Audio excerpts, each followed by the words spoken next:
Hi. In this video, I'm going to show you how to change your Facebook password in 2023.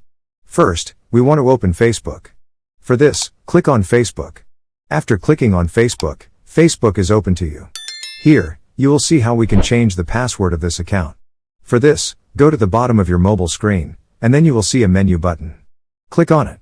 After clicking, the menu section will start in front of you. Once the menu is open in front of you, go to the upper right corner of your mobile screen, and then you will see a gear button.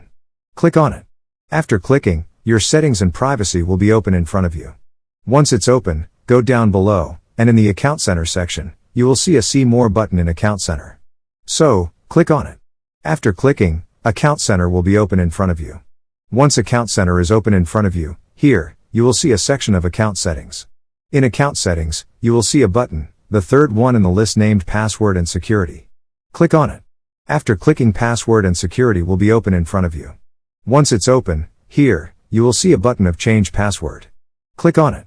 After clicking, that kind of format will be open in front of you. In this format, you will just click on your Facebook ID.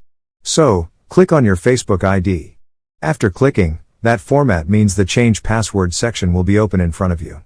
Here, you can see you will just write your current password, new password, and then re-enter your new password. Then, you will see a button of Change Password. Click on it. After clicking, your password will be changed, meaning your Facebook account password will be changed. That's the first way to change your Facebook account password. Thank you for watching this video.